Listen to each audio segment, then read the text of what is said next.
So as we get started today, this video is divided into chapters. If you want to skip at any point, just look at the sliding bar underneath the plating window and you can see the chapters to skip ahead. Welcome back to the Crochet Crowd. So my friends over at yarnspirations.com. I'm your host Mikey. All roads to Rome lead back here. So today is the edging for all of the different 14 motifs that we have. Decided to start this video off first because all roads lead back here. In the video descriptions of all of those motifs, they'll have the description and the video link for here, right and left handed. So without further ado, I'm going to explain the edging really quick and then I'm going to do a demonstration, and then this video will apply to all of them regardless of which style that it is. As the instructions say here, work all motifs around. Number 1 is on the right side facing up with whatever color you decided to use. So that's something that you have to consider. Each corner has 3 single crochets. So when you have a corner like this, what I realized is that in the corners when you have single crochets, and I'm a symbol guy, so when you have a single crochet like this, that's all in a corner. The first one is going to count as your beginning stitch. So when it says to evenly space 25 stitches across, it's including this stitch. So the corner is out on its own like this, and then this one here is included in that 25 stitches that are going down this way. So that's something that you have to consider when you're doing your even space. So when you put in your 3, just say I'm doing my 3 and then just say the first one that you started is number 1 and then number 2 and etc. So every time you're moving around. So you'll have to count on the first round, but in the second round you can just follow exactly what you decided to do. So we're going to start off and I'm going to show you the one motif, which is motif number 1, the pebble stitch motif, but they're all done the same way. You just have to equally space out your 25 single crochets between the corners. So what we just need to do is get started with the slip knot, and that'll get you started. And you can see that there's other motifs that we have. It's all done the same way. It's 2 rounds of these single crochets. So you can keep the same color, you can change the color, you can do whatever you want. So just coming in with the right side facing up, it's the texture that is facing up if there is texture, and you're just gonna come right into a corner and just pull things nice and tight. And I've got this already on the hook, so it's gonna slightly vary from the instructions. So it's on the hook, just pull through and you got 2 and pull through 2. That's a standing single crochet. It looks a lot nicer. So let's do our corner. So that's 1 and 2 and 3 is going in. I'm just covering up over top of that straggler. So you got 3 into the corner. Just pull things nice and tight. Now I told you that the first one here is going to be considered the 1 of 25 going down the edge.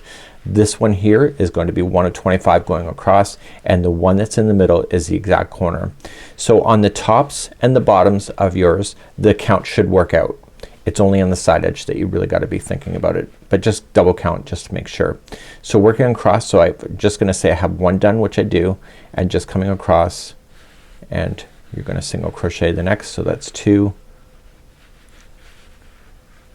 3, 2, 23 and 24, and look at that, it's in a corner. This is the 25th and this is a corner, so that's 1, and you're gonna put 2 more in there, 2 and 3. So the first one counts as the 1 and 25 that went in this direction. Now here when you're going down the side edge, you have to just be very careful.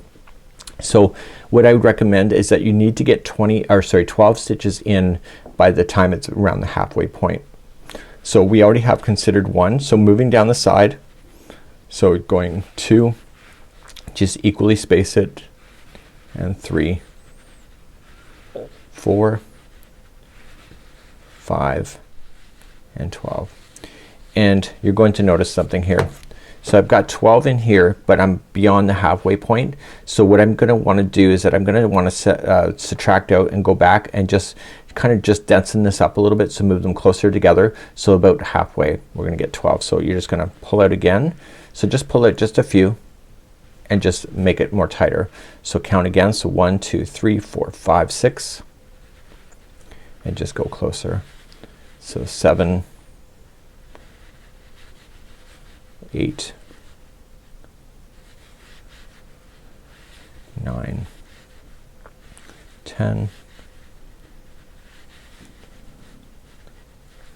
11 and 12, and then just kind of hold it up and see if it's around the halfway mark. So there's 12.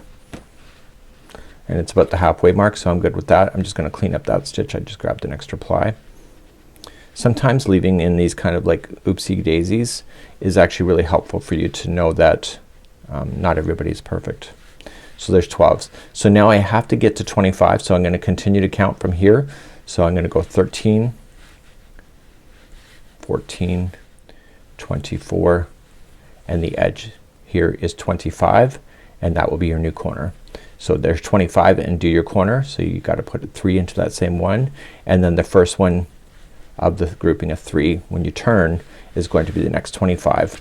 So that's all you're gonna do all the way around, and I will meet you at the end of the round in just a few moments. You'll get used to it, but just kind of watch the edging and as you're putting it in. So I'm coming up all the way around, and I want to slip stitch to where I am.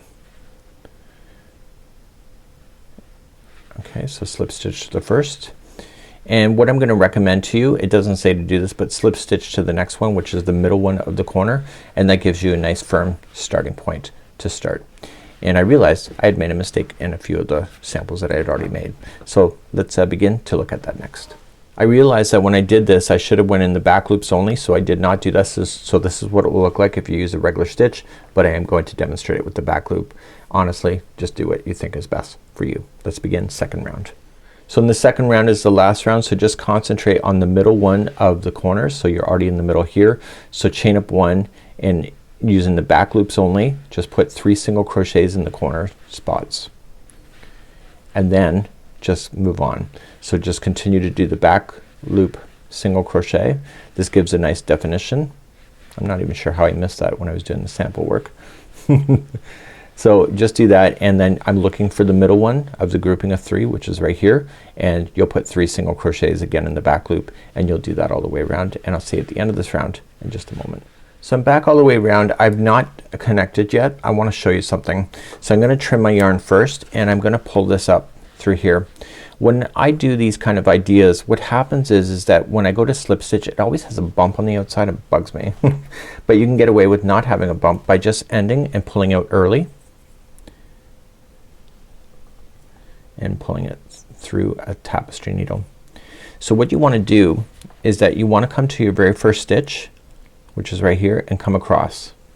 So what you're doing is an invisible join. So you're just coming through, and you're gonna pull through, and this is going to pull that stitch in. Here, do you see how it's coming out of this stitch here? I want to go in down through there, that same stitch, and I want to pull it. And what this is doing is it's pulling it all together, so it looks like it's actually part of it and done. Okay, just pull it nice and tight, and then turn it over to the back side, and using your tapestry needle you want to secure it into the stitch work. So stay on the bad side or the wrong side of the work. Don't you dare go to, don't put that needle through so that you can see it on the other side. Don't you dare do that, because you'll wreck your look. Because if you want to bump, then you'll do that. Okay, so back and forth total 3 times, and then that's it. So every time you have a motif like this with this particular stitch along, you want to do this particular item, and then therefore you can safely cut it. Any loose ends that you have that have already not been secured, make sure you secure them. These were already secured, so I was able to cut those, but again using your tapestry needle and just do that. If this is not sitting flat, what I would recommend is just wet block it. So just damp it, lay it dry. If you want to put it to a foam board to pin it down to get it to go, but you can see it's pretty good on its own, and these seem to be sitting on their own without much help. So it looks like I'm gonna have to change these out to doing the back loops, but this is how it's going to work today.